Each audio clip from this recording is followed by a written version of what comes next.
Okay, well, thank you so much for coming on your Sunday. My name's Kristi Nakayama, and I'm Rabindra Watson. Michelle. So you want to introduce yourself first? Sure. My name's Rabindra. I grew up in the Bay Area. I am a gastroenterologist by trade. So, and what I do in my practice is very interesting. So, we're here today to talk about gut health and sort of healing and energy healing. What I do in my daily practice is almost the opposite of that. So I'm very technical. Everything I do is with my hands. I'm what's called an advanced endoscopist. And so, when we talk about irritable bowel syndrome, I don't even see patients with IBS rarely anymore at all, actually. So I'm very technical. But what I do see in my practice is a lot of GI maladies from poor overall health. In other words, GI cancers, pancreas cancer, esophageal cancer, all these other issues, inflammatory bowel disease, all these other things. So my journey to sort of mind-gut connection and to Kristi is sort of interesting. So I grew up as a Buddhist, and I was raised in that sort of ethos. And basically my trajectory of my life has been success. And I like to say that all of us sitting in this room are successful, right? We're all successful in our own right. And I am a walking success. Like I got good grades. I went to all, the best programs, best schools, and all these things. And now I'm at the peak of my profession, right? But the whole time I've been feeling that I'm not actually healing people. I'm just kind of fixing the broken body parts. It felt very dissatisfying from a professional standpoint. And Kristi and I had originally connected through professional connections within the GI community. And she'll share her story. But for me, what I've found over the last several years is that when I looked at my life and my connection to myself, the universe, and my patients, it didn't feel like I was actually connected to anything at all. I don't know if that makes sense to y'all, but I felt like I was in this silo.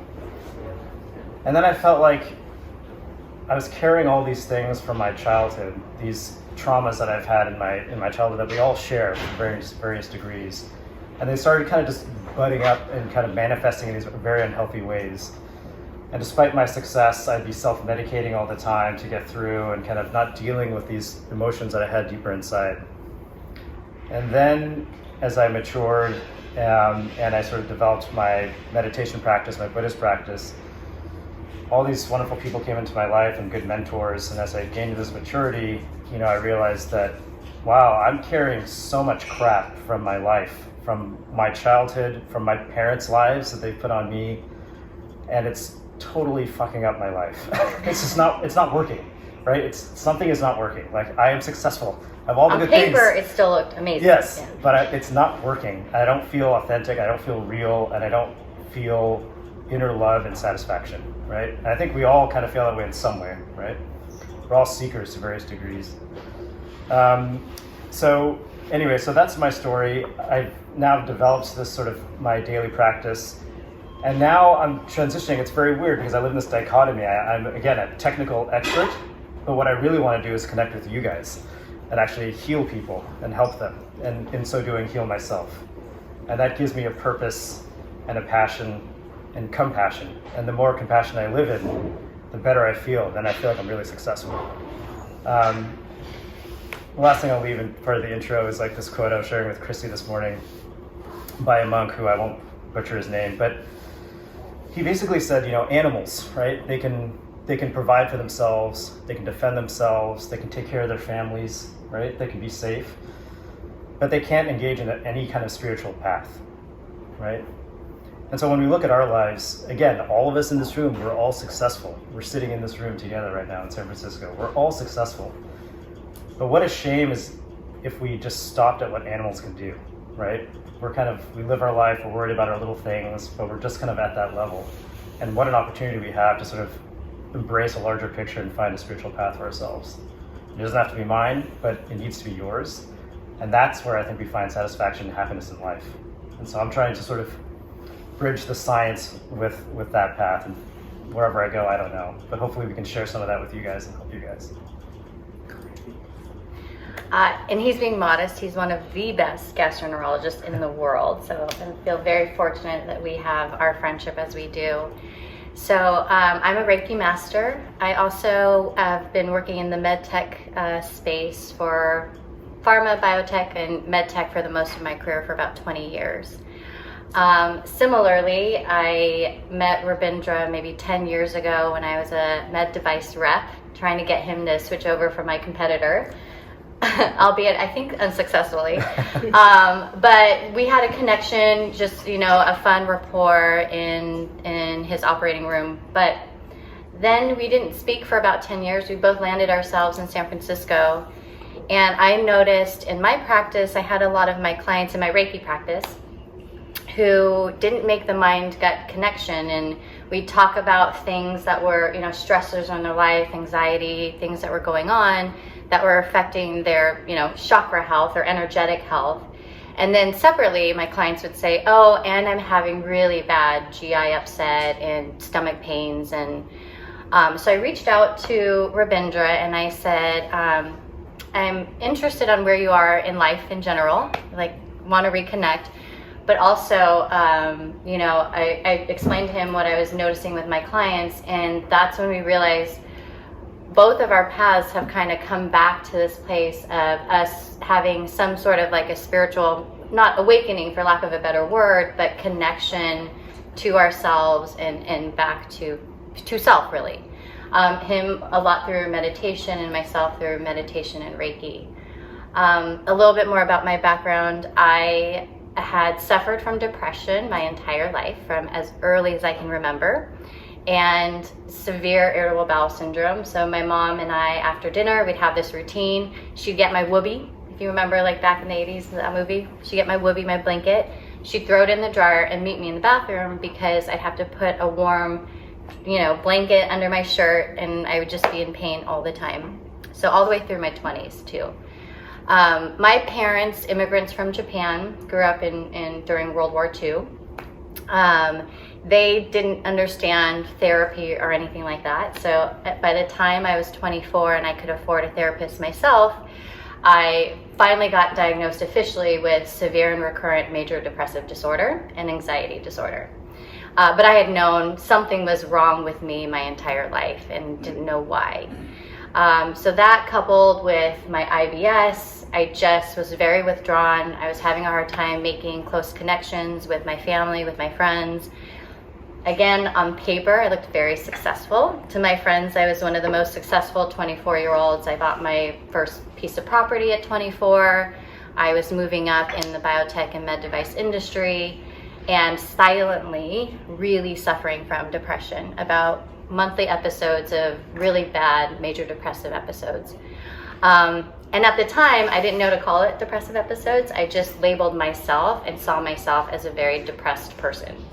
Even today, when I share my story, and 10 years ago, I wouldn't have, if you told me I could even admit that I had depression, I would say no way. I was so shameful. But even now, when I tell my friends about it, no one knew, because I was managing it very well to everybody else. So you all probably have heard of One Medical. Finally, in my early 30s, I hit a major low point. So crying, I crawled into One Medical and I said, I need serious help. I am about to fall off a cliff. And side note, I did pharmaceutical sales right out of college for 2 years, and through that experience decided drugs were going to be the last resort for me. So throughout my 20s, I managed my depression without medication. Therapy helped a lot. That kept me alive definitely through my 20s. But so my early 30s, I was researching a doctor who would help me holistically get through what I thought could be a very detrimental period in my life. And I found a One Medical doctor, Dr. Dan. Unfortunately, he moved to Hawaii, but he, labeled himself as a holistic internal medicine doctor. And he wasn't taking new patients, but I begged him. And so he helped me with holistic things, or just even lifestyle changes of not going to bed with your phone by you, because I would stay up till midnight or 1 on my phone, taking tryptophan to help me go to sleep, and just things I could do that were more natural. And then one day he asked me, are you open to energy work? And I said, I'm open to anything, whatever, like, sure. I don't know what that is, but sure. So he said, okay, hop up on my table. And again, this is in a one medical physician's office. And I closed my eyes. I had no idea what he was doing. He wasn't touching me. He was just hovering over me with his hands. And I could hear, because he was doing a guided meditation, that he was down by my feet, but I felt like he was playing with my hair. Like my scalp was tingling. I could feel this rush, which the only other time I felt energy moving like that in my body was usually anxiety in a bad way. But this was a different type of flow that felt really good. And I slept that night for the first time really, really well. And I thought, this is really interesting. So I tried to go to him once a month. I was on this crazy travel schedule every week to the East Coast. But I mostly saw him once a month for about a year and a half. And if you look at, I started going to him at 35. And so suffering from depression for like my entire life, as young as I can remember. So 35 to working with him for about a year and a half. And then after he left to Hawaii, I saw a different energy healer. So in about 3 years, I had 0 depressive episodes. And I've been depression free since then. So, it was hard to trust it for a while. I was like, I know another depressive episode is going to show up, but it's been about 5 years now. And I don't know if you can understand how impactful that is in my life, of being able to trust that tomorrow I'm not going to be in physical pain because of my depression, let alone the shame that comes with it and just the depression itself. So I started to become so well that I thought, this is insane what's happened to me. I want more people to know about it. I want to share it. So I became a Reiki practitioner and a Reiki master. I still have my full-time job, but I also see clients on the side. So that's kind of how we came back together, because I was sharing this work with Rabindra, and so then we thought, there's so much to this. We definitely want to get out in the community and share both of our stories. When we first reconnected, we realized when we knew each other back 10 years ago, we both were in bad places. And I wouldn't have known that. I was like, really? You seemed like, you were in the top of your game even back then. So the way that we portray ourselves versus what's going on inside is what most matters. And I think we can both happily say that's changed a lot through meditation and mindfulness. So, yeah. Can I ask a question? Sure. I'm wondering why you were so opposed to taking antidepressant and pharmaceutical drugs. So I did a trial of antidepressants, and I didn't like the side effects. And I think being a pharmaceutical rep, and this isn't across the board, but I saw some of my coworkers in the way that they're interacting with physicians that morally and ethically really went against my beliefs. And I just, as a 24-year-old, it's so easy to be like, everything's bad, the whole industry's bad, Western medicine's bad. But I just made a conscious effort then, because of seeing how overprescribed patients can be.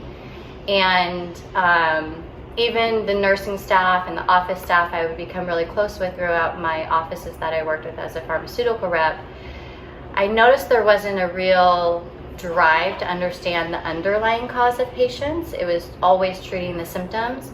And I wanted to get to my underlying cause. So I also spent thousands of dollars on self-help courses throughout my 20s. But I just thought, if I cannot be reliable on pharmaceuticals, then I'm going to try my best. But I did about 6 or 8 months when I was 24. Yeah.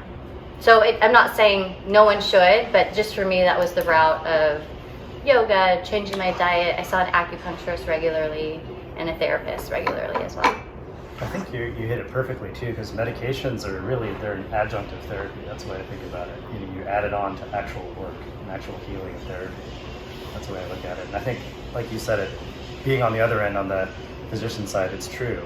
It's just prescribe this, we'll give you some tickets to a game, give it to your patients. Yeah. That's how the industry works, right? It's very Yeah. ugly. But they can help, and they can help stabilize mood, but it doesn't help the underlying cause. And helps the energy flow through. Yeah. So, so Shall I kick off? yeah, Primer let's on go the into gut? the gut. Let's talk about gut stuff.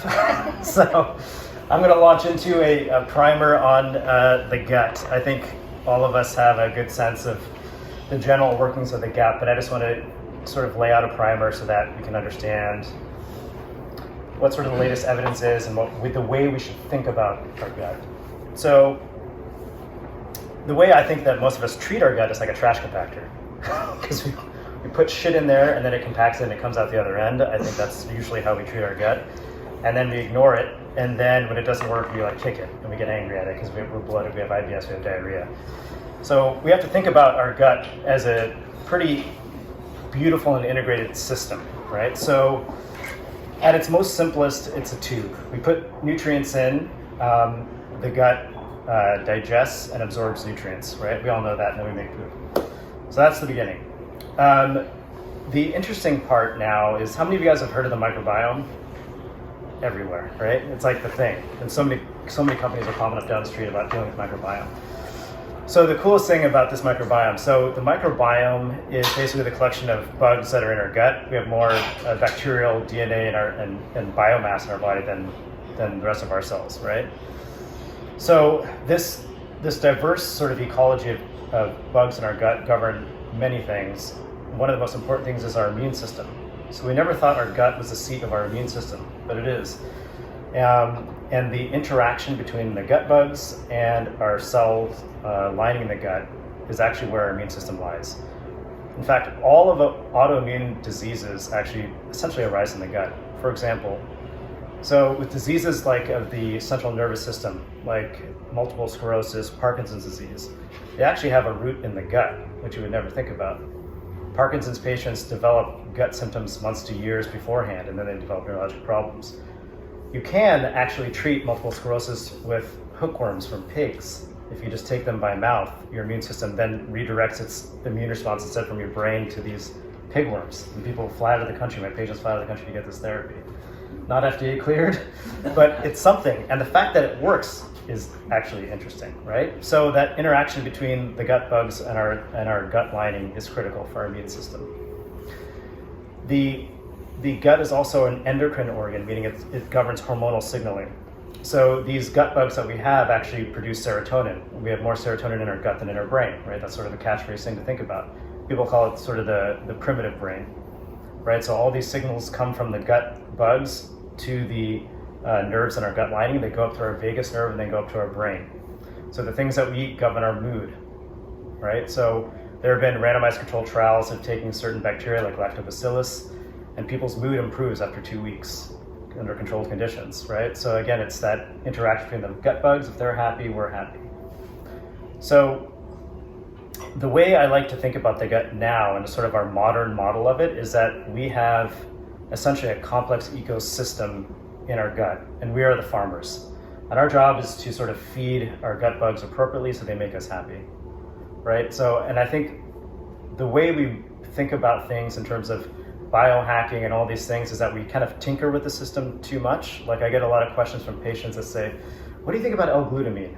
Or what do you think about this yogurt versus that yogurt? And there are all these very specific kind of things, but I don't think we're looking at the system holistically and saying that if we are kind to our bodies and avoid these sort of microaggressions that we do to our gut, like we go out last night, we have our cocktails, we have our steak and this and that, and then we expect the next day to feel good.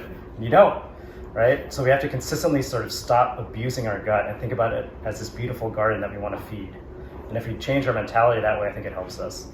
I won't delve too much into diet at this point, but we'll kind of cover that a little bit later. But the simple thesis that is an infallible truth and it's very simple for us to follow is a plant-based whole food diet works. It works for everybody. And what I mean by works, what it does is it feeds insoluble fiber to our gut bugs. They digest it and they feed our gut lining. I think fiber is king. If you're gonna count one thing in your life, don't count macros, don't count carbs, don't count gluten, it's fiber. And we should all be trying to increase our fiber intake. For most of us, that's usually 30 to 40 grams a day through whole plant-based sources. You gotta work up to it. If you're gonna go home and do that now, you're gonna feel like crap. So if you're not eating a lot of fiber now, get there, work your way up, but that's what we should think about. Count our fiber, and that'll make us feel better. And I think to that too comes how important it is to create that border or boundary because of leaky gut syndrome, right? And how that can impact back into our brains. Ooh, yeah. I'm glad you brought that up. So leaky gut is very interesting. Have you guys heard of that as well? Leaky gut syndrome? When I was in training, oh man, we made fun of that like you wouldn't believe. All the attendings I trained under, if someone came into me and they said, I have leaky gut, the attending would walk out and just talk crap about that person and share laughs, and it was pretty ugly. And it's so funny that only over the course of 10, 15 years now we know it's true. A really elegant, beautiful study was done where we have a device that you can put on the lining of the gut, and you can actually see the junctions essentially between the cells. And when they measured it beforehand, so they took a bunch of volunteers and looked at the junctions between their cells lining the gut. And then they introduced one of 5 common sort of allergens, like wheat, soy, egg, dairy, all these things. And you can quantify that the cells actually do separate, and there is actually a concept of leaky gut. And what happens is that all these other antigens that are in our food, meaning like sort of bacterial pieces, things like that, they actually slip through these junctions and get into our immune system unprocessed. And then when they get into our bloodstream and so forth, it causes inflammation and all the symptoms. So it's actually a very real syndrome, and it's something that, again, it's funny to think about it that 10 years ago we mocked it, and now it's actually very, very real.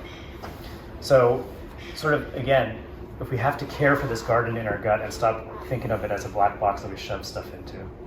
Yeah. So that, now transitioning to our brain and our minds, my background is a neuroscience study called biological psychology, and it's how our brain and our neurotransmitters and our processing systems affect our body and behavior. And I'm enthralled with the science of epigenetics. Has anyone heard about epigenetics? And my therapist first told me about this years and years and years ago because we were talking through my upbringing and my childhood traumas.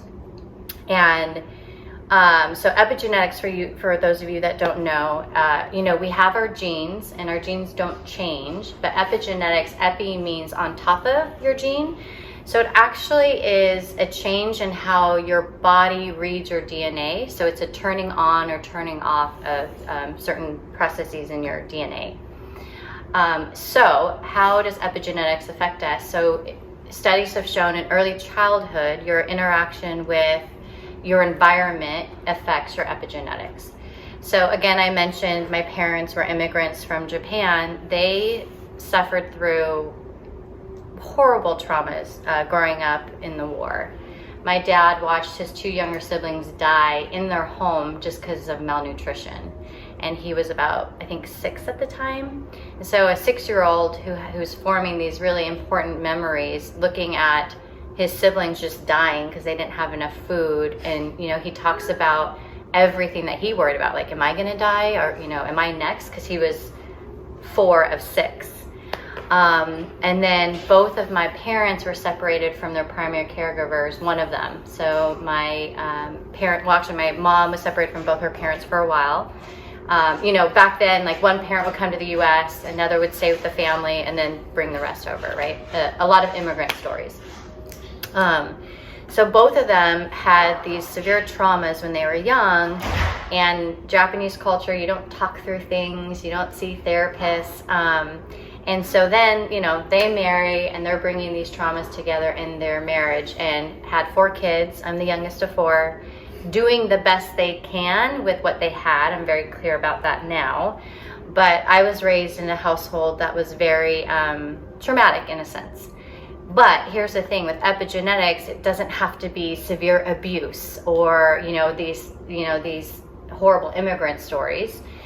Trauma can also look like in the way that it affects your genes. Again, not changing your DNA, but the on top of is, chronically a hampering of your self-expression. So your parents constantly telling you something like, you can't do that, you shouldn't be that, you shouldn't express yourself that way. And so we see in actual real studies that kids who have experienced trauma like that actually have poor microbiomes, higher incidence of depression and anxiety. And so when my therapist was explaining this to me, it gave me a lot of comfort to know that my entire life I just kind of was like, there's something wrong with me. Why am I not so easy breezy going like some of my friends at school? Why am I suffering so hard? And although we had these kind of unstable traumas at home, everybody loved my family. It was the Nakayama house. It's like where everyone came after school. You know, my dad, having 4 daughters, wanted all the boys at our house. So he built like this great backyard with a volleyball court, basketball court, you know, pool, so everyone would come so he could keep an eye on all of his girls. And he wanted to play basketball with all the boys. So everybody loved my dad, but we had this secret because he was also suffering from his traumas that he never dealt with. So it was also the what's going on at home versus like the perfect family from everyone else. So again, going back to epigenetics, we now know the good news is you can also change it the opposite way. So I always like to, when I work with clients, I also always want to give things that they can take home with them and think about. So I stole this from a really great author. Her name is Sonia Choquette, and she has this book called, I'm blanking, Meeting Your Guides, I think. And it's brilliant, actually. It's called Changing the Channel. So we know in neuroscience that when you can actually change and affect the gray matter in your brain. So think about this, okay. You know when there's like dirt and then the rain comes and the rain starts to form a path, and so then that path gets more and more pronounced. So that's the same thing as with like the neural pathways and the pathways in our brain. So when we have negative thoughts and negative emotions, our body releases neuropeptides to signal to our brain. So I always like to, for our visual learners, so if you think about your mind body, I'm a talented artist as well. So you have your negative thoughts or limiting beliefs, and that releases certain neuropeptides in your brain, from your brain, that then signal to your body that, let's say like I'm not worthy was something that I felt very much so growing up. Probably because I was just the youngest of 4 and my sisters were always like, go away. And then I'm like, oh, well, I'm not worthy. So then we subconsciously, we go through life looking for validation of that. So then you're going, I'm not worthy, I'm not worthy, I'm not worthy. Then your body signals back to your brain, the feeling of I'm not worthy is, you know, like I'm small, I'm not loved, that feeling, the pit in your stomach. So then your brain goes, oh, I must be not worthy. I feel not worthy. So that starts to happen where it's like that water pathway really gets cemented into your brain. So the change the channel is, what's the opposite of I'm not worthy? What would you say instead? I am worthy. I am worthy. I am loved. I am important. My voice matters. Anything like that. So I am worthy. So we have the ability to change our epigenetics, change the gray matter in our brain with positive thoughts, signaling back dopamine to your body, which feels good. You know, you're about to go out with your college friends or your old friends you haven't seen, and what's that feeling you get when you're getting ready to leave the house? You're so excited, we're going to a great restaurant, and your body feels differently, your shoulders a little bit more open. So that signals back to your brain, I'm excited, things are great. And what we need to do is start creating those different pathways for our body, our mind body to get used to, that's actually truer to our authentic self. So our minds lie to us all the time. It's never the truth. Most of the time, it's not the truth. So we need to start bringing our mind and body back to our truest authentic self. And that is that we are all amazing. We are all loved, we are all worthy, and all of those positive things. So I really like this. The hardest part is trying to figure out what are those negative thoughts that you're having and limiting beliefs. But I have a worksheet that I can somehow share with everyone, but it goes through, you know, when you're going through your day and you just had a meeting and you felt like you bombed it. And you're like, oh my God, I'm such an idiot, or I'm awful, like, oh, everyone's gonna know I'm a total imposter. If you can catch yourself and write those things down, and then write the opposite, and feel that in the moment. And I like to tell my clients, like, the embodiment of what that feels like. And I also say when you're manifesting something and you're thinking about something you want in the future, to close your eyes and embody what that feeling is. And so you're manifesting this positive thought in your mind, and you're embodying the feeling of what that feels like to have, and you're getting your mind body used to actually having that and being that in the moment. So does that resonate? It's actually there's in tantric practice there's a name for that, and it's basically the translation is basically putting the result in the path. So we're all walking through this path, and say you want to achieve Buddhahood or enlightenment, and you put it in your path and you express it to yourself. Yeah. And that's a shortcut of way of actually putting yourself in the right mind state. Yeah. That's very interesting. Yeah. Yeah. Oh, so one more thing. How does that translate to energetic blockages? So has everyone heard of Reiki or energy healing? Somewhat? Okay. I also like to share that the founding father of Reiki in Japan, so energy healing has been around for centuries, but Reiki is just one form of energy healing. And Mikao Usui, who we consider sort of the founding father of Reiki from Kyoto, he actually wasn't just this like hippie, barefoot walking monk that sometimes people think of energy healing about. So he had a number of different roles in his life, and his most notable was he worked for the Secretary of the Department of Health in Japan, and that man he worked for later became the mayor of Tokyo.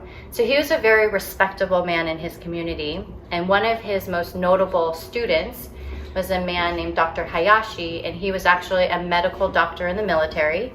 And so together, Dr.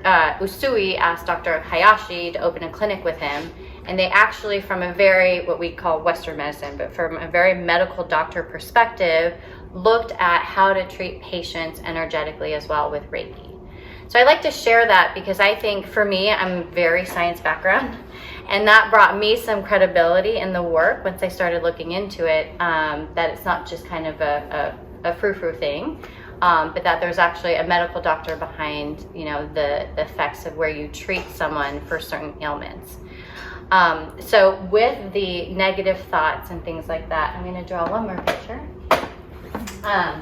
So this is how energetic blockages happen. So I want you to think of your energetic body as this really wide, beautiful, open river. And so, for example, when my sisters were like, Kristi, go off somewhere, you're not going to understand what we're doing. I'm like, oh, okay, nobody wants me, I'm not worthy. So think of that as that little negative thought you say to yourself as a stick that's thrown into your river. And as you go on through life, again, subconsciously, we don't even realize we're looking for validation of some of these negative thoughts that we're having about ourselves. But we go through life, and maybe in the 6th grade, I wasn't chosen for the outside, recess game. I'm like, see, nobody likes me, nobody wants me around. And then so on and so forth. You don't get a job that you really wanted. You don't get the promotion. And so pretty soon, it's creating like a full stop dam in your river. The good news is you can actually clean out your river energetically with things like energy healing, even meditation, sound baths. There's a lot of different ways to open up your energetic body, but this is also what leads to chronic inflammation, which we often can't see for a very long time until it's too late. So I work with a number of different healers. You have a question? Oh. And for an example, we have talked about different cancer patients that we've crossed paths with over our practice. And it's interesting, a lot of women who are attuned to energy and the mind body can say, I know exactly the defining moment that started my breast cancer years before it actually surfaced. So if you think about it, we all have cancer cells in us all the time. Not to scare you if you didn't know that, but our body naturally knows how to heal itself. It's when we, from outside influences like food that we're eating, negative thoughts. Think about negative thoughts as putting battery acid in your body. It's probably that detrimental to your health. We would never do that, right? And so we should never put negative thoughts in our bodies either. So all of that chronically over time can make your body unable to heal itself and fight those cancer cells, which it normally can do all day, every day. So in the extreme case, a lot of it also can manifest in just physical pain or emotional pain and traumas as well. Yes? Does Reiki operate with meridians and pressure points like acupuncture or Jinsen-jutsu? Very similarly. So Reiki, if you were to study Reiki, they don't talk about the chakras. They talk more so about how Reiki energy is very intuitive. It knows where to heal. So when I'm working with clients, and I think it's different for Reiki masters how they know where to work, but I do a couple of things where I scan someone's body and I can feel in my hands through warmth or through tingling where I need to treat. And I also see when I'm working somewhere, I kind of see where I need to go next as well. And it's fascinating. I had a client where I'm working on her solar plexus area, which is, like woman's ovaries area. And it was just this thing that was coming up for me, like ask her about her period. Something just kept coming up. And so at the end of the session, I said, how are your menstrual cycles? How is your flow? And she's like, well, I haven't had a period in 6 months. And I said, okay, well, I did a lot of work on your sacral chakra area. It was blocked, but it had a really great opening. She texted me the next day and she got her period. So I teach a course, Reiki for Everyday Health. So it's for people who don't want to become Reiki masters necessarily. It's not the full 3-day course like you would have to become a practitioner, but it's just how to treat yourself with Reiki every day for 5 minutes, like add it to your meditation practice to help keep your energetic body open. And I teach about chakras because it's the easiest way to associate mental thoughts and things that are happening in your life, like emotional stressors, and where that correlates with in your body, so that you're able to say oh, I have this ache that just came up in my neck and I wasn't even sleeping weird. That's so weird. But what could have happened the day before is there was something that you held back communication on, or that you haven't been able to talk about with someone who's very important to you, about something very important to you, and that creates a blockage in your throat chakra. So for me, it's the easiest way to help people understand their emotional stressors and how that creates energetic blocks is talking about the 7 different chakra areas. Yeah, great question. Any other questions on that? Everything we approach, we do, and we work at it, and we have these certain patterns about success. So whether it's going to be physical activity, something like running, CrossFit, whatever, we kind of beat it over the head. And in our work environment, we have certain strategies that is almost a certain fight, right? In our workplace, to fight for our place, to fight for success, to hit milestones, and to progress.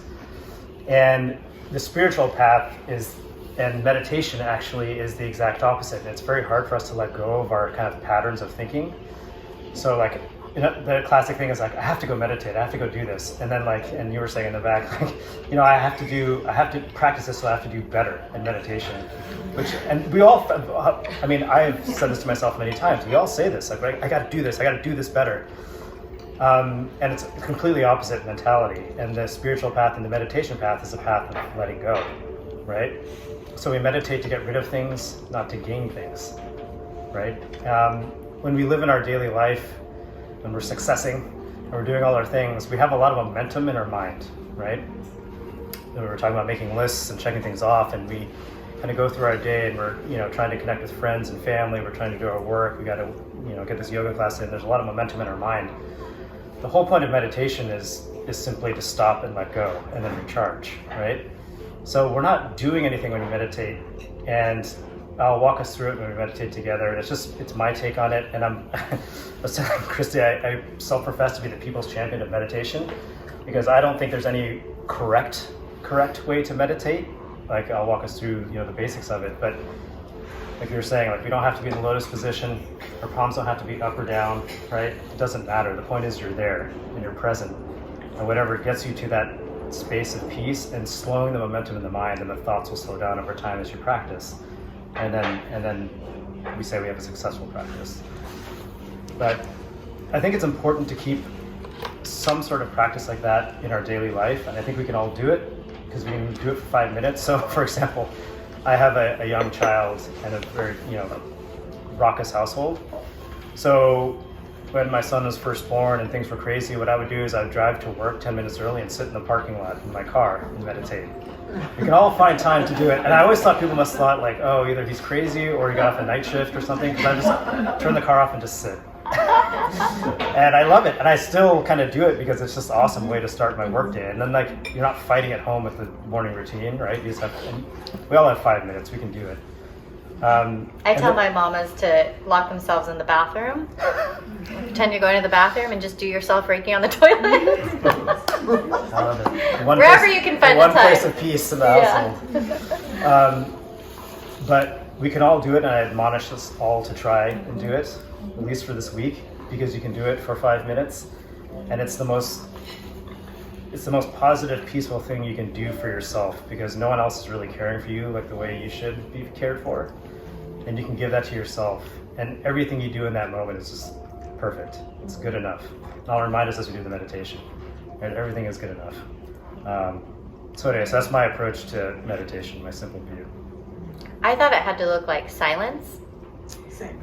Yep, and that got so interesting. frustrating because you Okay, picture silence. people and in this blissful like nothingness. And what I really gained out of it through the years was being able to notice my comments to myself. And so if you're noticing it and not judging, you can really gain some insight and learn how you talk to yourself. And that's what I've gotten the most out of meditation, and then the ability to change the channel quicker, because then I can recognize when those thoughts that don't serve me well are coming into my mind. So before we get into the meditation, I had put out these cards of, I always like to give some things you can take with you to keep your energetic body open and clean. So I brought, this is my favorite cleansing modality. This is Palo Santo. Is anyone really scent adverse? No? Okay, so I want to actually show you how to do it. So we create energetic, what are called cords or connections with people. Some of them are great, very bonding, and others are energies or frequencies in Reiki, frequencies of energies that don't serve us well. I'll give an example. I was walking my dog one day, and this homeless man with a cat was really angry that my dog and I got close to him, and he's just yelling obscenities at me. And for hours later, I was like, ugh, I feel the anger and the madness on him. And then I was like, Kristi, you know what to do. So I got my Palo Santo stick. And so it's almost like a lightsaber. So if you think of energetic cords like a beautiful white light that is connecting us even when we're miles apart. And so you say to yourself, I release all things that do not serve me. So I release the energies in that have latched onto my body that don't serve me. And you cut away the cords that don't serve you. And you cleanse your body that way. And I tell my clients, it's like walking around barefoot in San Francisco and then getting into bed with your bare feet. Like you would never do that. So you should cleanse yourself every day. Wash your feet, wash your body of energies that have latched onto you that don't serve you. So that's one thing where if you have an interaction, when I'm dealing with a coworker on Zoom and get off the phone, I'm like, I'll just 2 seconds take this and cleanse myself. And it really does make an impact on your body. So that's one tip. Has anyone seen the documentary The Earthing? Mm-hmm. No. The grounding movie? The grounding movie. Yeah. So in COVID, I've been treating a lot of people with knee and like lower extremity injuries. And if you know anything about your root chakra, one of the main things that governs our root chakra is your basic like safety and security, that all of your basic needs in life will be met. So like a roof over your head, food, water, safety, community, family connections. So a lot of people's root chakras in COVID, not surprisingly so, have been blocked. And so if you tweaked your knee, and normally your body would be able to heal itself really well, I've had a lot of people say, I don't even remember injuring my knee and it just is so bad. And so I'll say, well, not shocking with everything that we're going through, and work on the root chakra. So grounding also helps keep our root chakra open. I do this, I have a dog and I live right by Alamo Square, so I get my bare feet on the grass. I try to every day, even for 5, 10, best is 20 minutes. And there's real scientific proof now. You know, back in the day, people probably would have laughed at grounding and earthing, but now there's scientific studies that show it actually chemically changes your body and reduces inflammation when we connect with the earth. So that's a documentary I highly recommend to watch, and especially with what we're going through right now, chronic, almost PTSD with the pandemic, it's really important to stay grounded.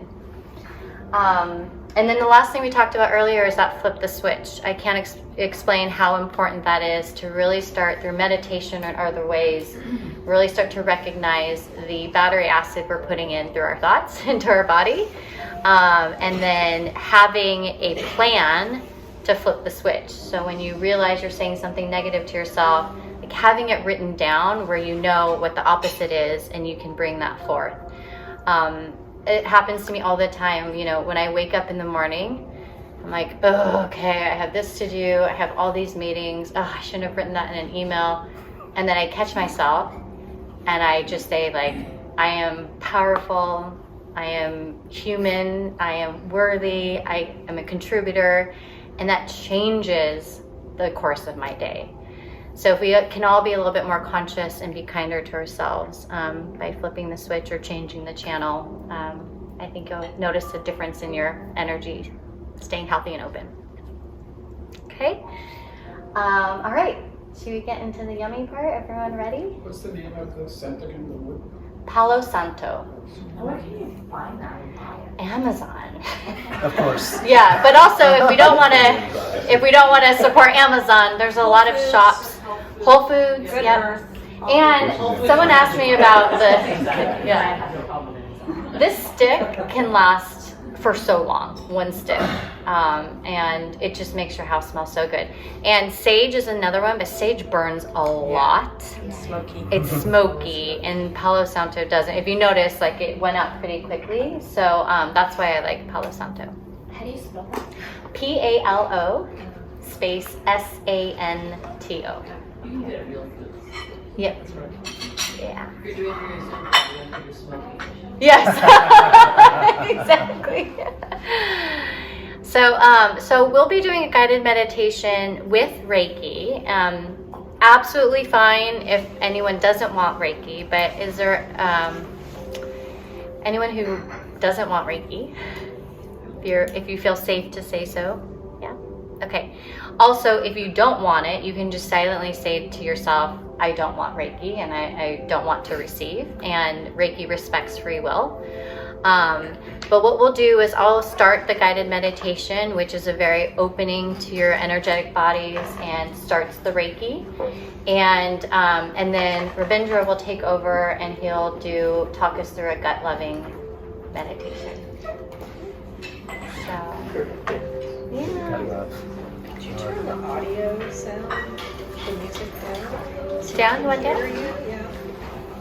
Yeah. Audio down, music down a little bit? Or we can also do you want us to use our microphones? Yeah. Yeah.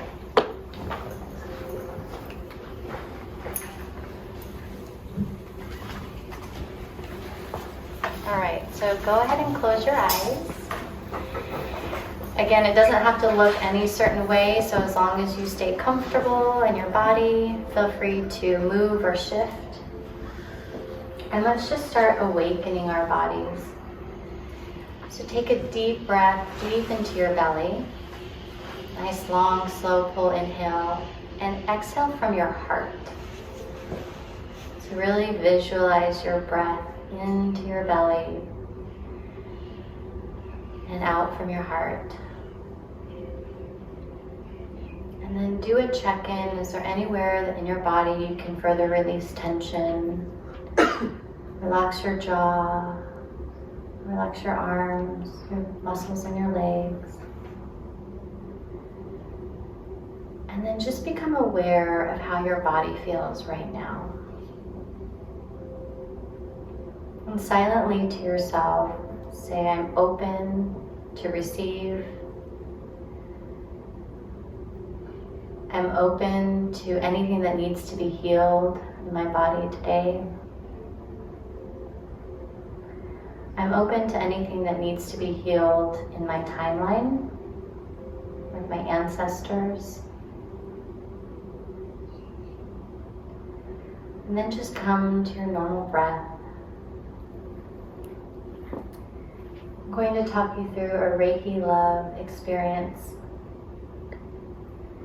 So divine love is installed more clearly and deeply into one's soul. Divine love is a special kind of love that is more highly refined and has a higher level of consciousness than human love. It is simultaneously many things. It is a feeling of being loved by a kind and wonderful energy. It is a feeling of being cared for by an energy that knows you intimately, and it's fully capable of taking care of all of your needs. It is a feeling of being safe. It is a healing and enhancement of your own ability to love, so that there are no unhealthy feelings associated with it. It is a love that you have for yourself and others that feels very natural and normal. It is an energy similar to life energy that flows throughout your body and your entire being and is a part of who you are. It can be present in your space without having to have someone or something as its focus. And it soothes, relaxes, and nourishes very deeply. So imagine it's a beautiful sunny day. And imagine you're walking through a dense and beautiful healing forest.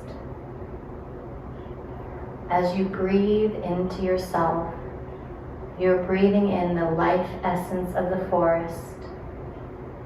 And with each step you take, imagine the energies of the earth are flowing up through the bottom of your feet.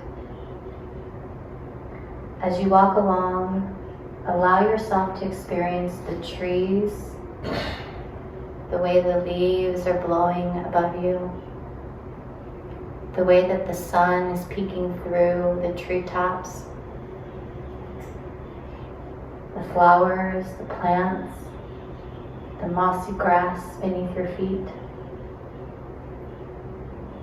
And experience how that all merges with the life and the harmony and the peace of the forest. As you continue to walk along, you notice that up ahead it is getting lighter, and you realize you're coming to the edge of the forest. As you leave the forest, before you is a beautiful river. It is the river of life.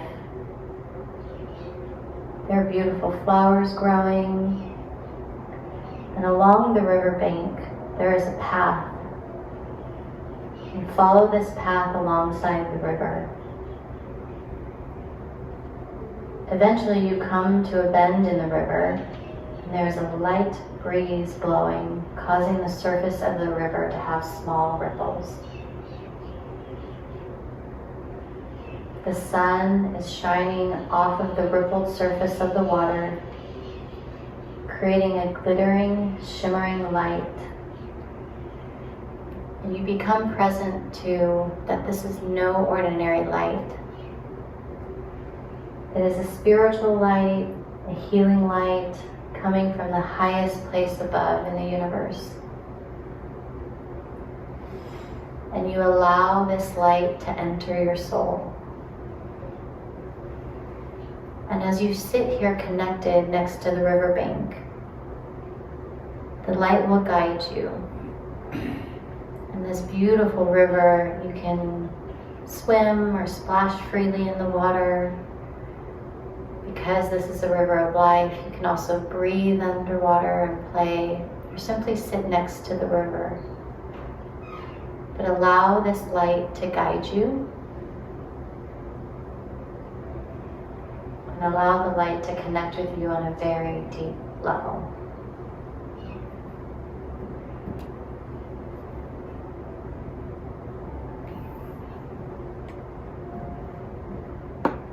Okay, so we're going to energize our minds now.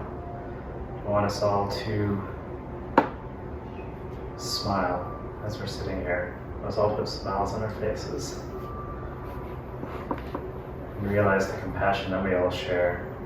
Sitting here together. And shine love on our bodies together. And we'll ask ourselves, are we being kind? Are we being gentle? Kind and gentle. And we're going to focus that energy towards our bodies.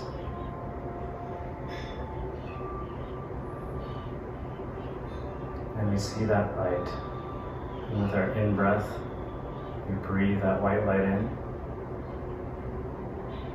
And as we breathe out our doubt, our shame, our ill will, our self-judgment, like a black smoke that comes out through our breath.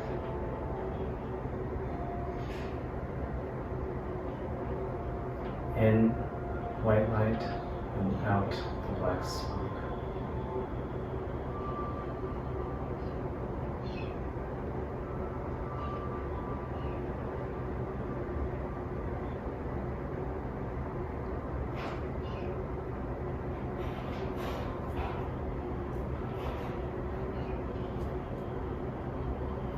This is good enough.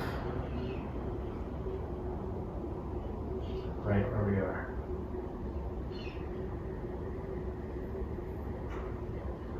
Healing light in.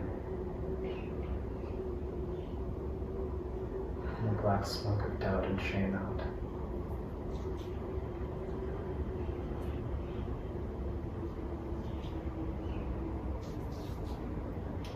We belong here.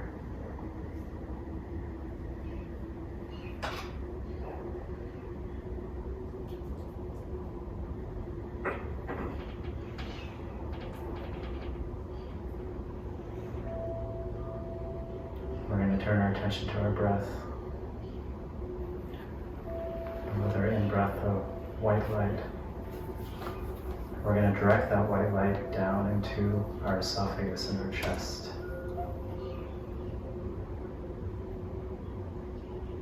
And travel slowly down through our chest.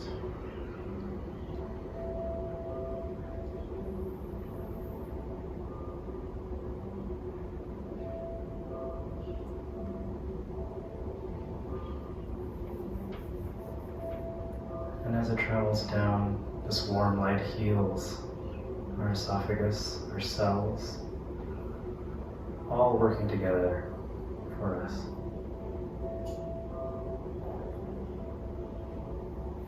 Slow like molasses, this light drips down, coating all the cells.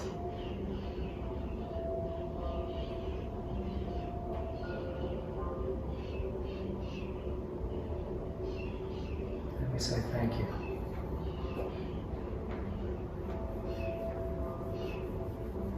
Thank you to our esophagus.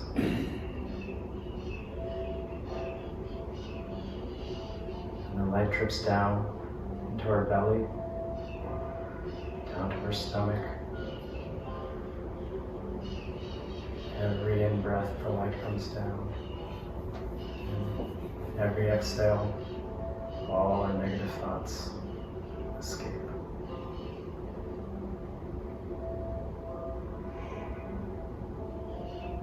And this white light now in our belly, in our stomach.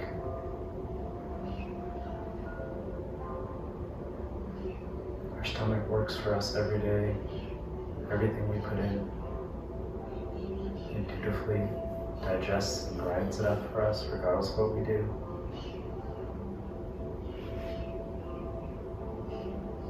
We say thank you.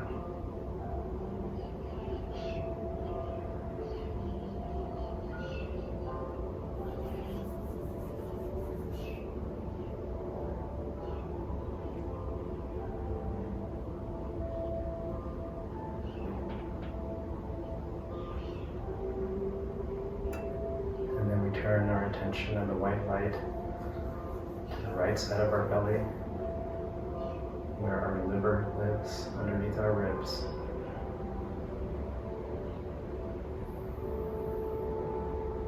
And the liver works so hard for us.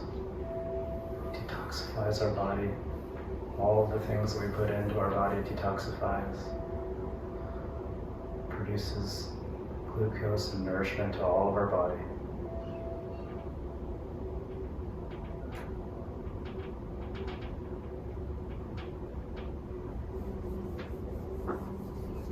Every inhalation, we pull that white light towards our liver. And as we exhale, we push all the negativity out of the space.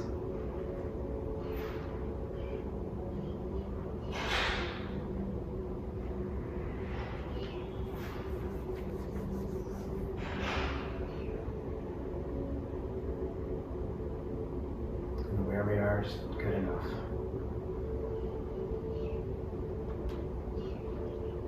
This is exactly how it's supposed to be.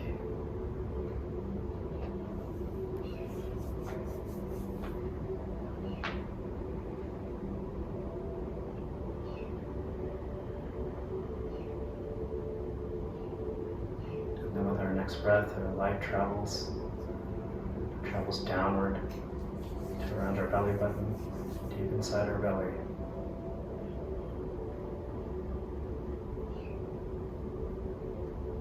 We see our small intestine and our pancreas.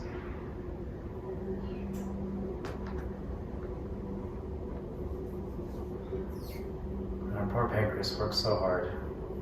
It produces our insulin and hormones to digest all the things that we eat every day, working for us. We say thank you.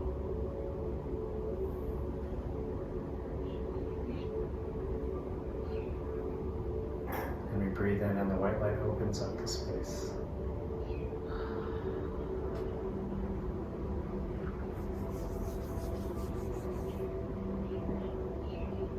And all of our mistrust and doubt, we exhale in the form of the black smoke.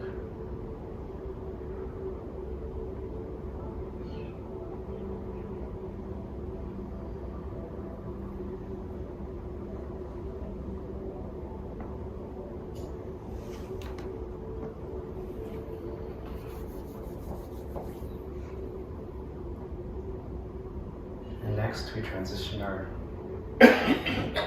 attention to a wide ring around our entire belly. And this is our large intestine, our colon, wrapping all of our organs and cushioning them around. Our colon is the seat of our microbiome. This is where our garden lives. Our secret garden we never think about. Breathe in, and our white light coats all around our belly in a big circle, all along the colon.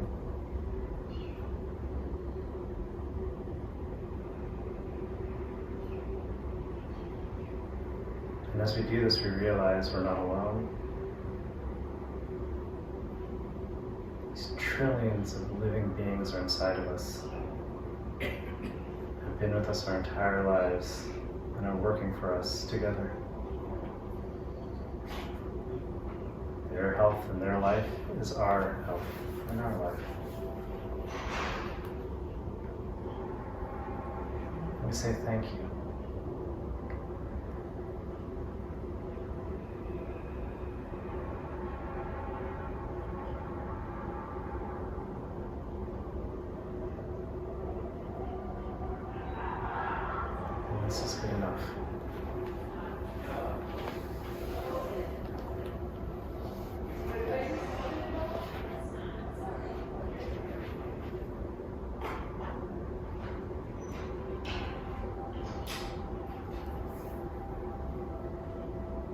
we take 3 big breaths.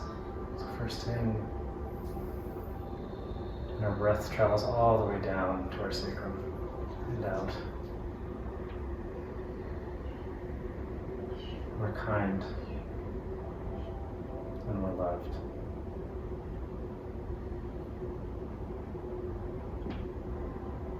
In this moment, we're gentle to our body, and our body's gentle to us.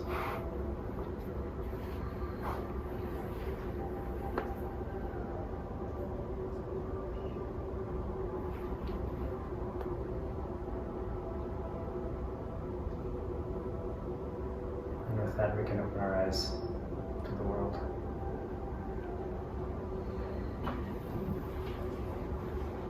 And come back to our space.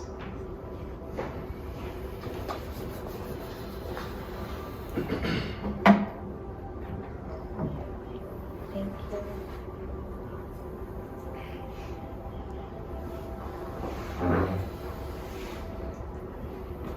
How's everyone feeling?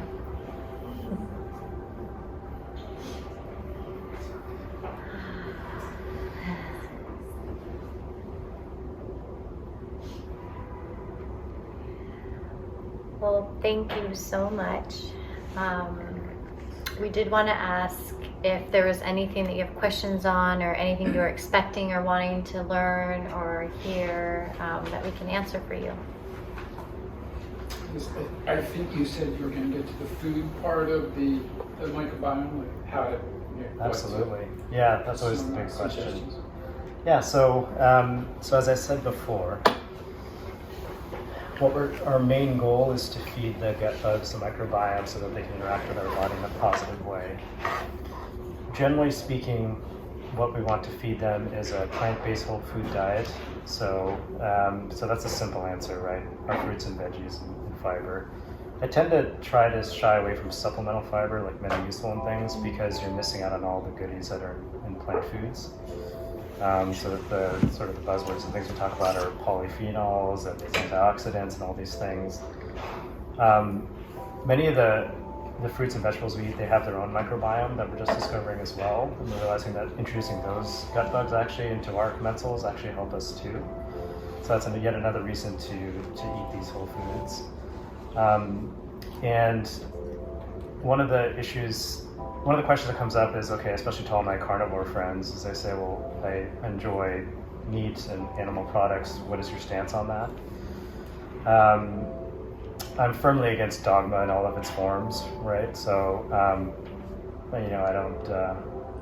don't prescribe a diet per se in that way. But what we do know is that with animal products, the only thing that we're getting from animal products that at least we know about that's really important is B12. So for example, I'm a daily vegan myself, and I call myself a daily vegan because typically on a typical day I'm a vegan, but I'm not always a vegan, right?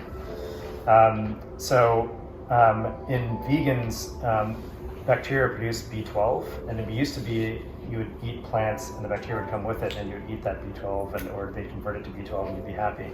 But now that we have sort of industrial farming and sterile soil, we don't have that. So the only way to get B12 is through animals who are full of shit and have the B12 bugs with them. There may be things that we don't know about and I don't know about that we get from meat, but I don't know that.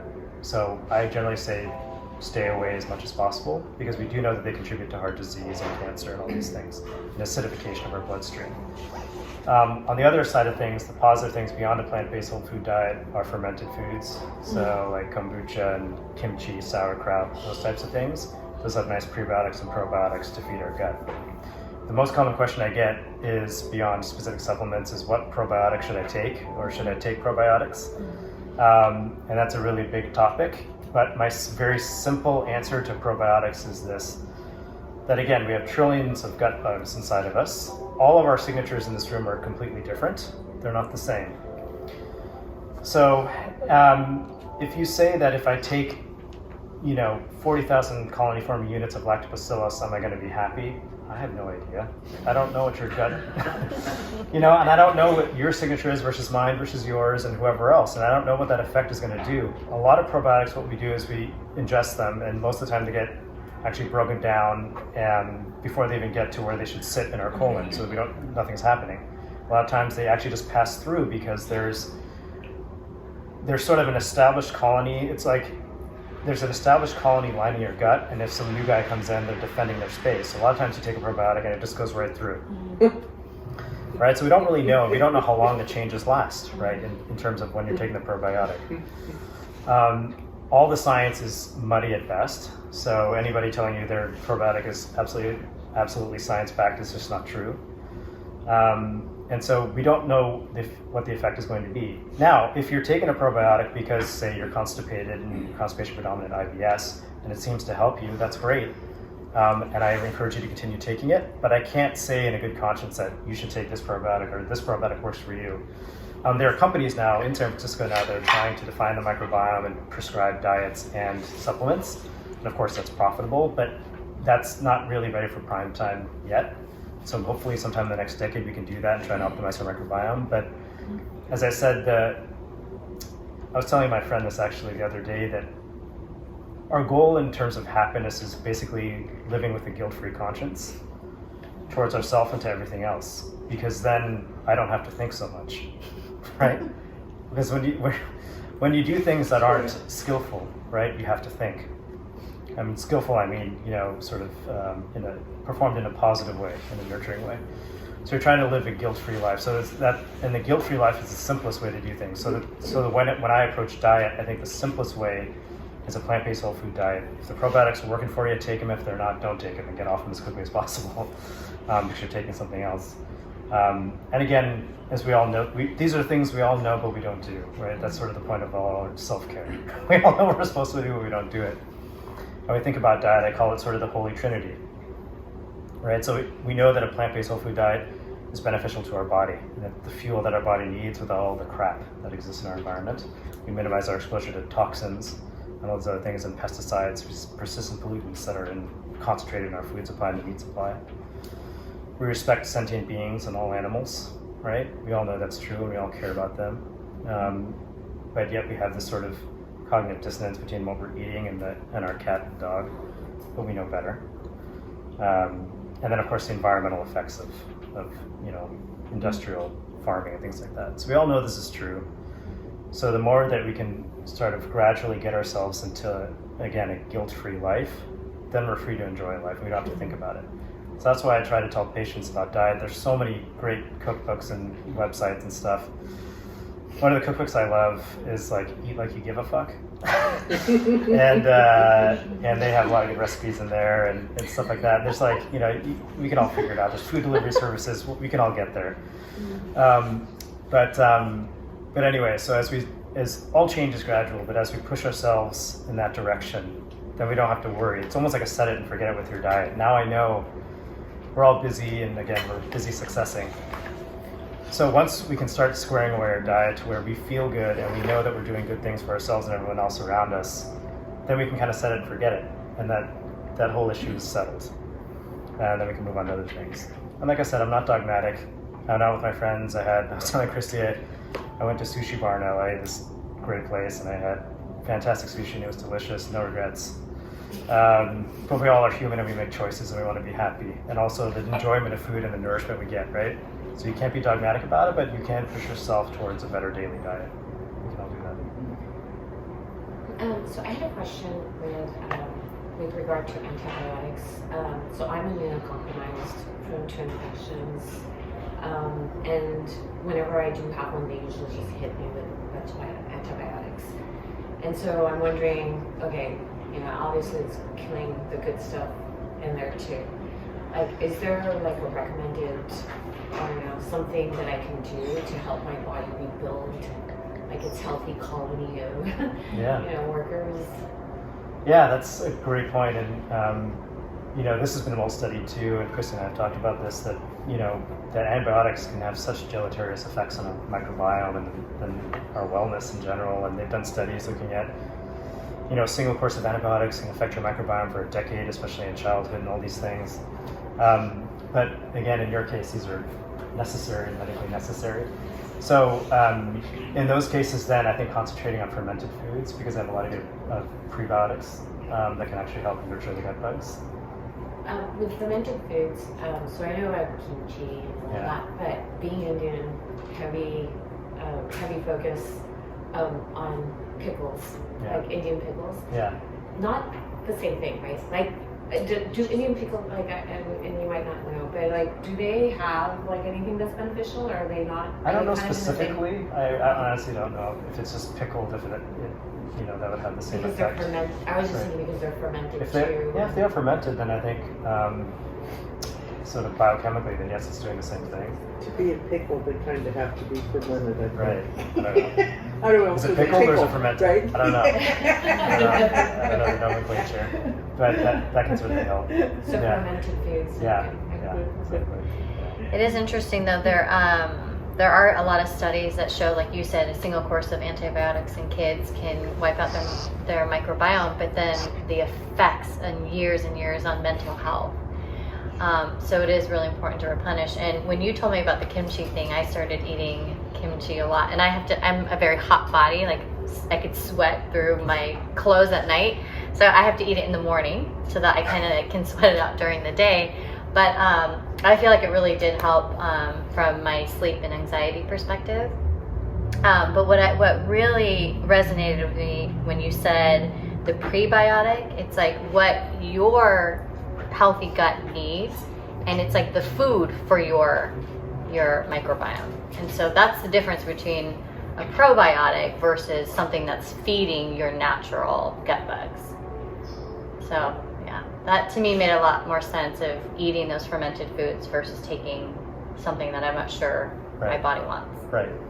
And so it is like a chain, yeah, because you have prebiotics, which are these small molecules like inulin. That's a very common one, but and it feeds the gut bugs. And then the gut bugs produce things. Like the classic thing is they produce short-chain fatty acids, like things like butyrate, and that's actually the preferred fuel for your colonocytes, the colon cells, right? So then your colon cells are happy, and then your immune system stays calm, and then it kind of goes centrally and then affects the CNS. So it's this continuous cycle. So we're a system. And even to draw on sort of the Buddhist principle too, is like we're not ever any one thing, right? We're the product of causes and conditions. And of course, as human beings, we all know this, we keep changing throughout our life. And same thing in this cycle, we're a system. So we can keep changing the inputs and doing positive things, and it keeps changing over time. Yes. Choice. If one is having like certain types of discomfort, like in the digestive and GI system, what is the framework for sort of systematically figuring out what foods to eat and what not to eat? Would it be an elimination diet or something else? Yeah, it's tough. I'll let you talk obviously about the energy part, but just, yeah, it's interesting because the question is actually what's normal too. Because people are like, am I pooping too much? Am I pooping too little? Let's talk about it. And then also, yeah, what are the sensations that are normal? Like, for example, you have a big bowl of pasta and I'm like, I'm super bloated right now. Like, is this normal? Like, do I want to feel this way? So it kind of depends. Usually the easiest thing to do first is to think about almost like a food diary and seeing what is triggering it. So you record and you document what you did and then what are the consequences. And then sometimes it doesn't even matter because I deal, like when I used to deal with a lot of IBS patients too, it almost becomes rolling. Like we can't pinpoint what it is. So for example, someone's like, broccoli just gets me and I'm like, okay, let's put out broccoli. And then broccoli started to be okay, but then coffee was terrible. And it's all these things, so you never really know. So you kind of, you do have to sort of tinker. Elimination diet always sounds scary to me because some people can get very aggressive about it. Start excluding a lot of important nutrients. But so I think it's better to sort of start with the diary and document what might be causing it, and then you can go from there. Do you see a lot of IBS or gastro patients that end up as a result or just because of the entire gut issue or mental health issues also have eating disorders? You begin to feel badly and so you stop eating certain things and then you start restricting and then all of a sudden it just snowballs, gets out of control. And what comes first? Was it an anxiety or depression that started first? Caused the eating disorder? Did the eating disorder start cause the gut problems? Did the gut problems cause the eating disorder? Yeah, I absolutely do. That's why I said when I heard elimination diet, it like triggers me because, yeah, with patients, it's exactly the way you paint that scenario, is that they've lost control of their sort of seat of wellness and they don't feel good, and they need to gain some control, and then the white coats aren't helping them, so they start eliminating things and they start restricting, exactly as you put it. And then, yes, they develop this adverse relationship to food, and then they tighten up, their energy becomes blocked, and then it, again, the snowball rolls on. Have either one of you found like one or any helpful things when it comes to people who are struggling as a result of all this with eating disorder? So from an energetic perspective, your eating disorders are associated with your power center, your solar plexus chakra, and that is a loss of power. And that's where the control factor comes into play. I work with one of my clients who, her dad had MS, got diagnosed and was having a lot of health issues. And in high school, she was feeling very out of control and developed a severe eating disorder where anytime she went under 80 or 85 pounds, she would go into a psychotic break, and she'd have to be hospitalized and put on antipsychotics. So it originated with her mental feeling out of control, not being able to do anything about her father's illness, into her controlling by not eating.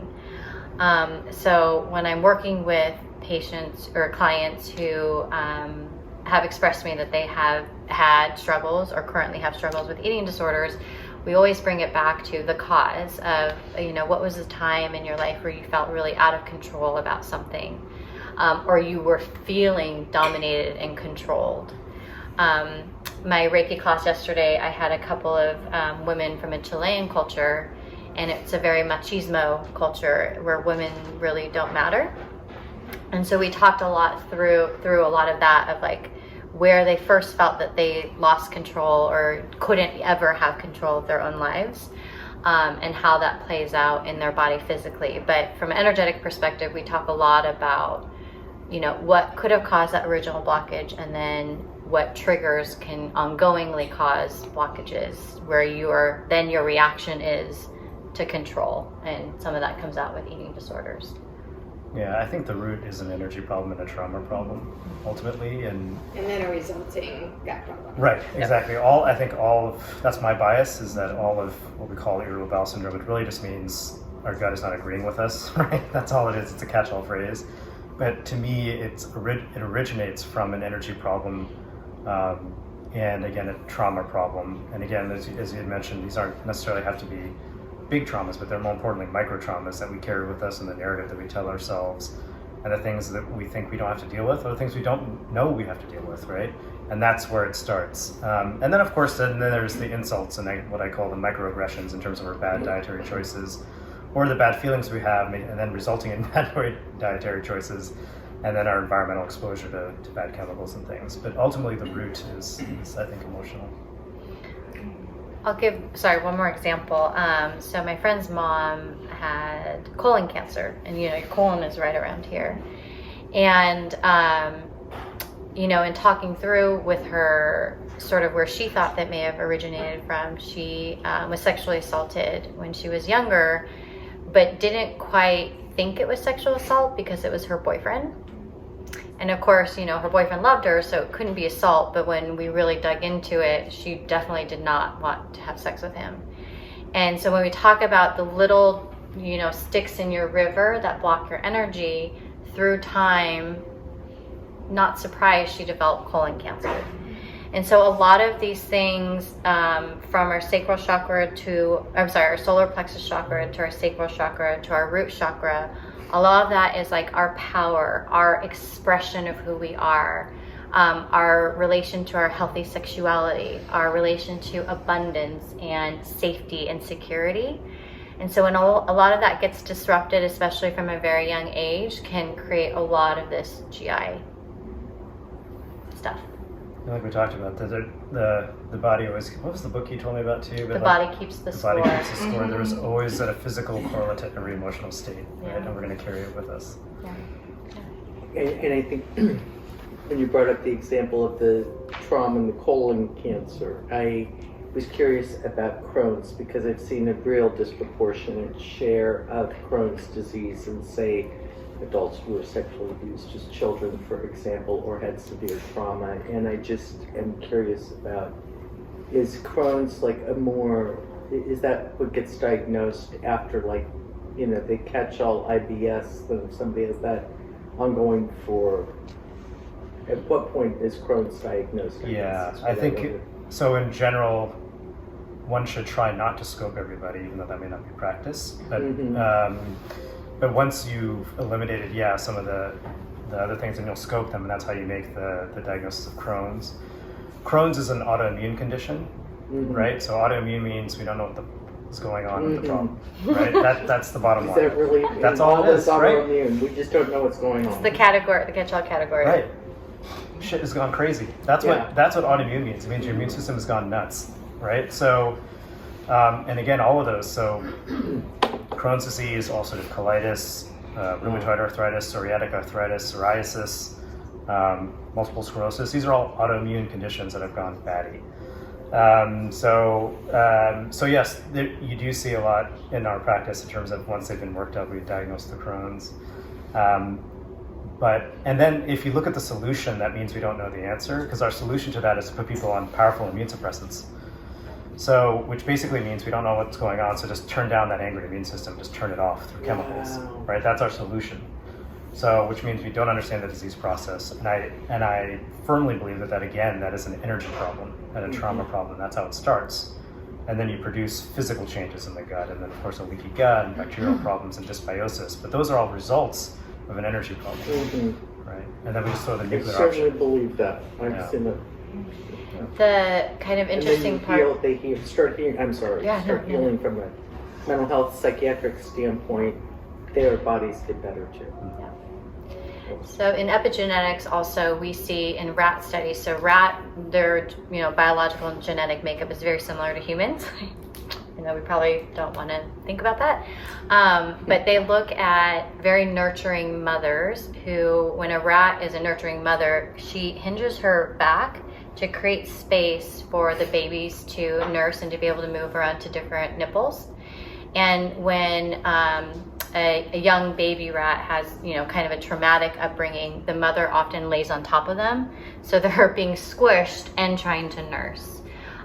Nurturing mothers also clean and groom their babies. So then we use rats because we can see generational traumas being passed down in a very short amount of time.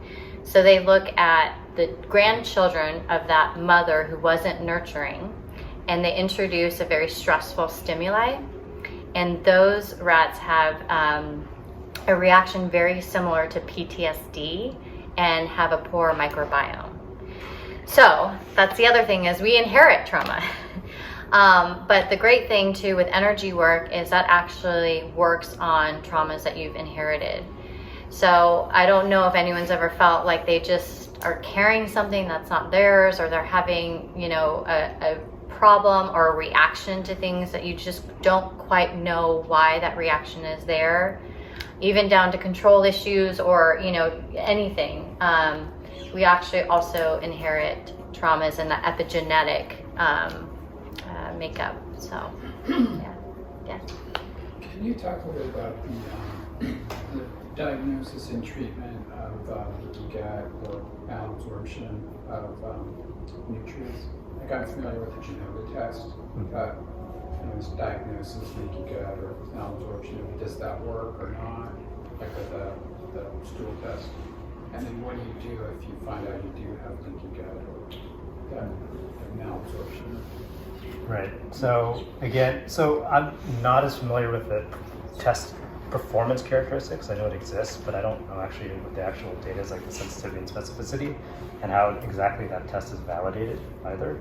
Because it's very difficult to have a gold standard. Like I described that study where they actually looked with endomicroscopy and actually looked at the tight junctions, but that's not done in practice, right? So it's very difficult to say that you can validate a test for leaky gut, and that's why it's sort of a murky water.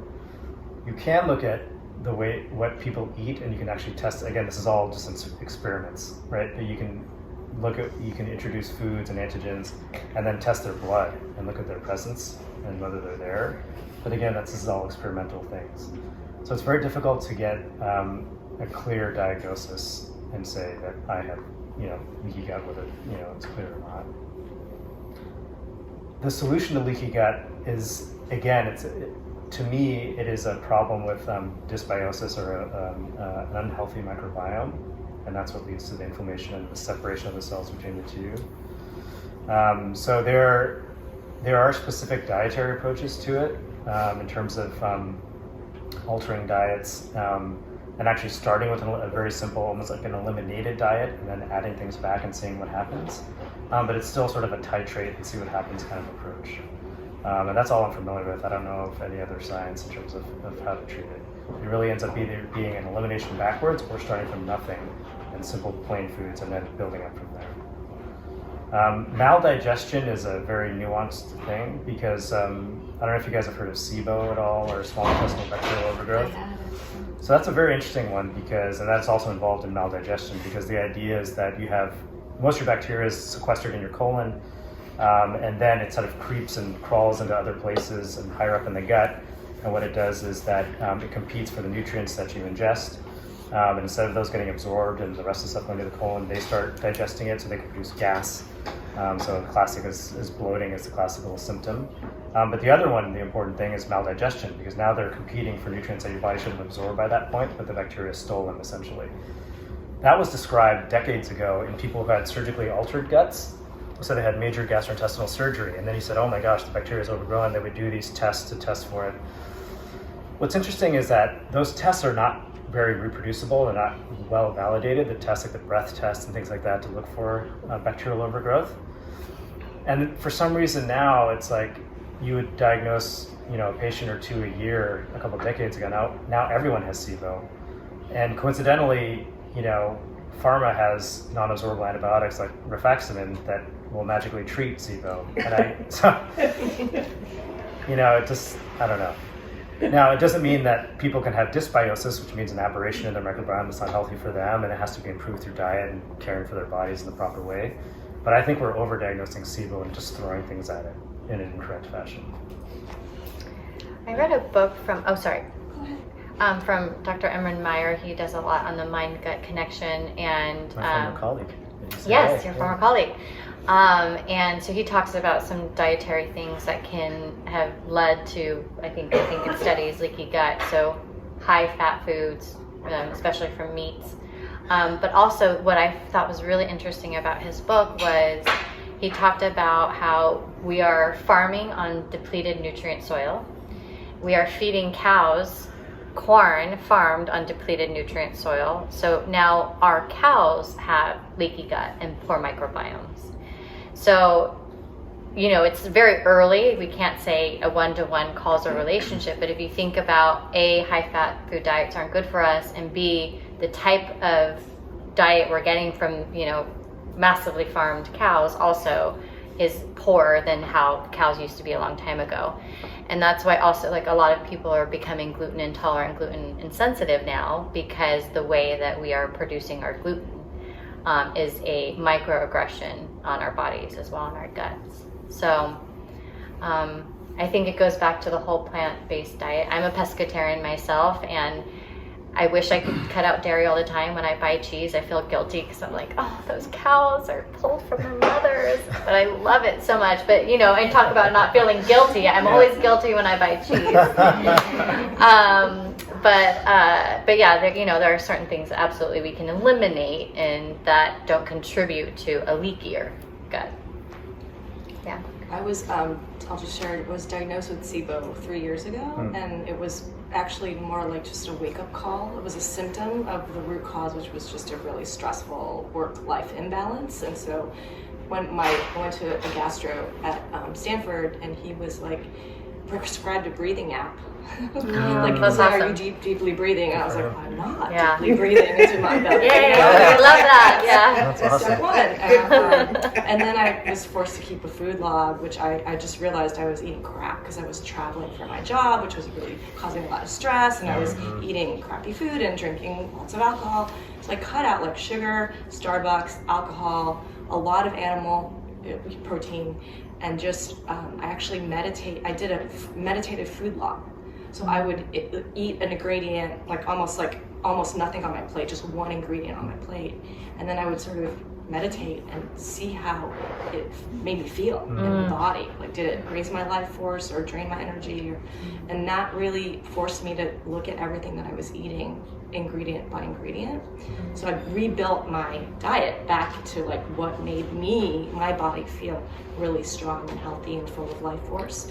So my diet now, like 3 years later, is so different than it was when I got SIBO, and I've totally healed my gut.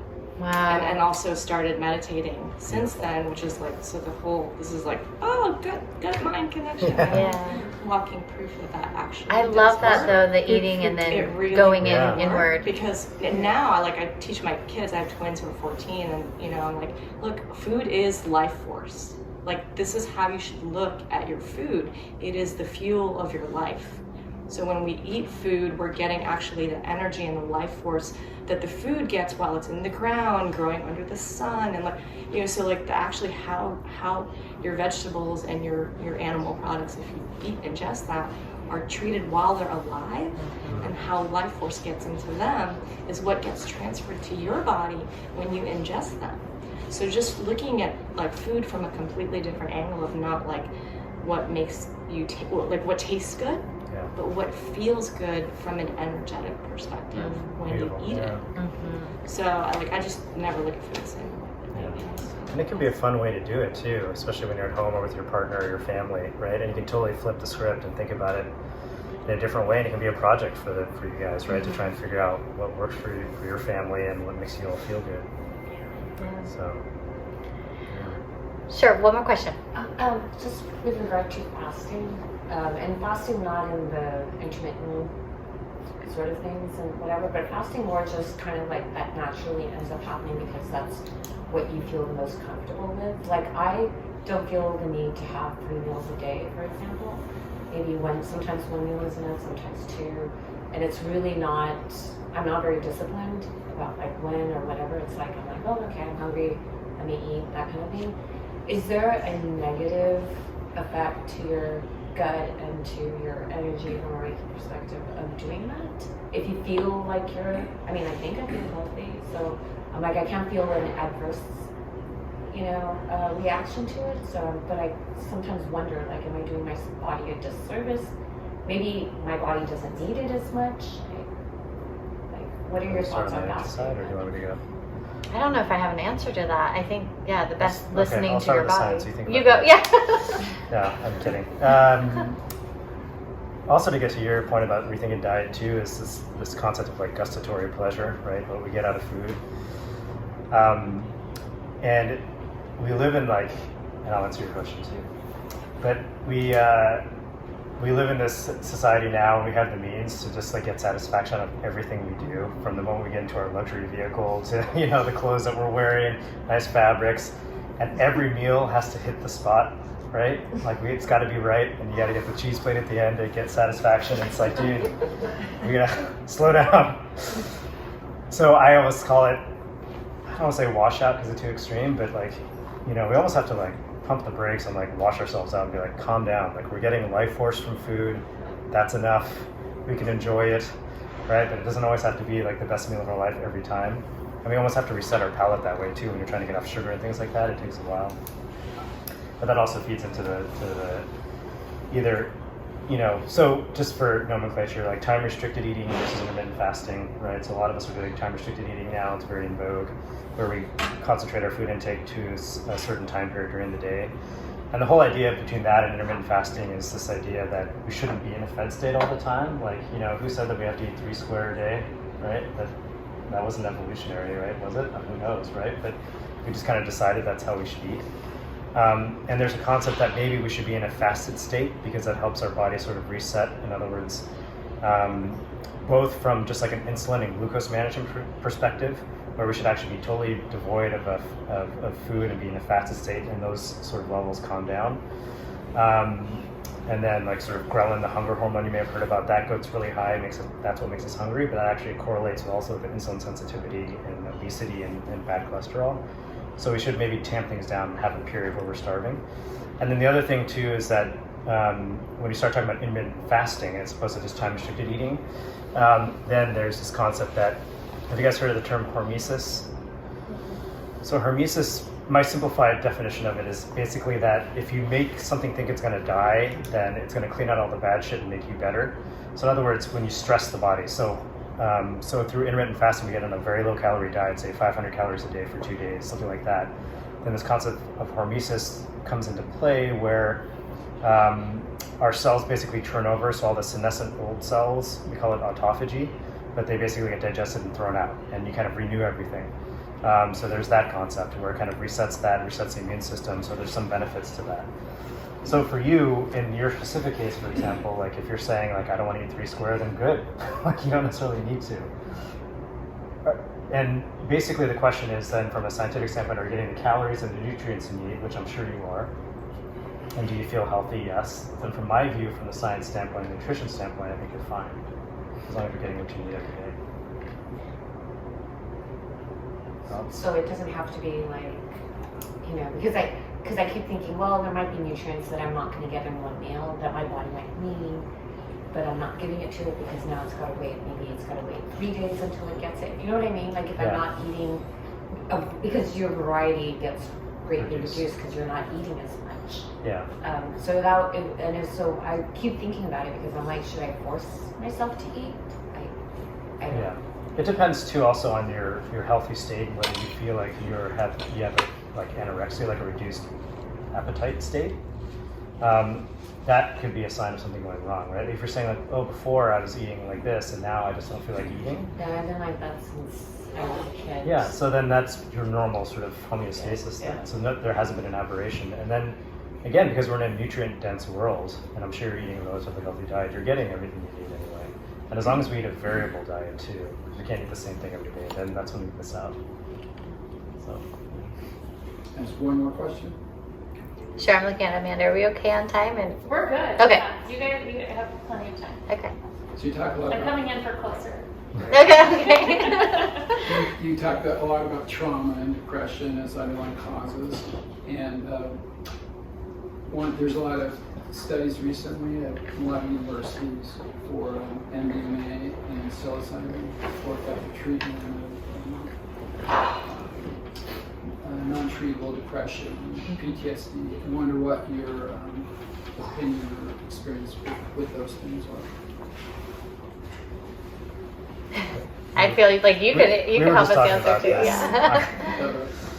I can only answer my opinion because I don't deal in those realms, particularly as much as these two fine people. But what I was saying to you is to me, it's like a spiritual shortcut. So when you take psychedelics, right, after years of, instead of taking years of therapy, you're trying to break down these things, your chemicals break down your consciousness, right? And then it separates the false, in my view, the false I from your life, and you can actually see now everything that is. And then you realize you're connected to all things, each other, and all these things, right? So to me, and again, based on my personal experience too, I think it's that shortcut, and I think it's effective, and it can help dissociate someone from the emotional, sort of the physical emotional response to the trauma and separate it. So a shortcut, but a good shortcut. A good shortcut, yes. Now it can also be abused, and if you start going on ayahuasca trips every weekend, that's probably not good for your health, right? But in those controlled settings and a supervised setting, yes, because it can very quickly separate you from the trauma, and you can see it and actually work with something, while also feeling a sense of connection, which is what trauma fights against. It kind of isolates you, right, like you described, physically and emotionally. I was just going to say, you both quoted a lot of great books and documentaries. Is there any way you could email some of like the highlights of like more about the nutrition? Yeah, absolutely. Thanks. Yes. Okay. Perfect. Thank you. Happy to pass it along. Yeah. What is the most recent known information about the connection between gut health and alcohol? Well, I don't know if it's anything new, but alcohol's not good for you.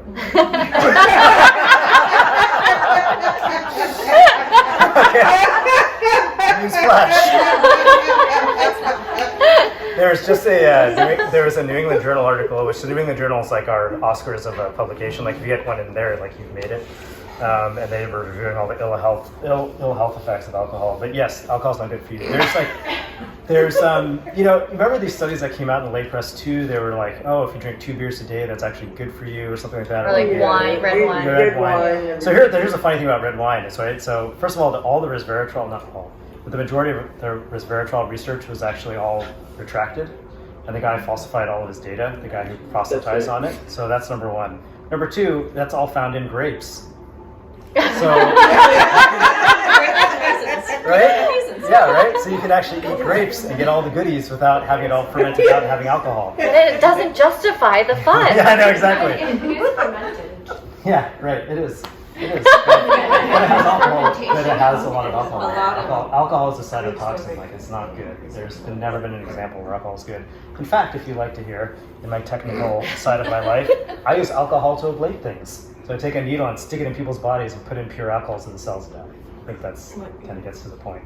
So again, if you go back to that guilt-free thing, yes, you are getting some good things, but you're getting really bad things at the same time. Let's just go for the good things, right? And again, we all have to be people. And You can't completely eliminate moderation. Exactly. Yeah. Exactly. Come on. Be aware of the price you're paying. Yeah. And know that you're paying. Make the it. choice. And make the conscious choice to pay. Conscious choice. Yeah. Instead of an automatic response. Conscious I can't take credit for it. I can't remember who said this. It might have even been in a documentary, but I just love it because it's a very beautiful phrase where a guy went through his own journey with self-healing and diet and lost like 300 pounds or something, and it's just feeling great. And he said, it's time to look at our lives and our diet and start making more deposits and not withdrawals. Mm-hmm. And I love that. So every time we make a positive decision for our diet, that's a deposit. And then we make some withdrawals once in a while, right? But at least we have a lot in the bank. And it's actually the same thing with karmic action and the way we treat everyone and ourselves. It's the same thing. It's almost like a bank in a way, like we're making these positive decisions and we're helping each other, and we have this sort of positive karma that we're carrying around with us. And of course we make bad decisions because we're humans. But you also have this bank of goodness, and you can rely on that to inspire yourself again to make a good decision. You guys have been great. Oh, thank you. So have you all. Thank you.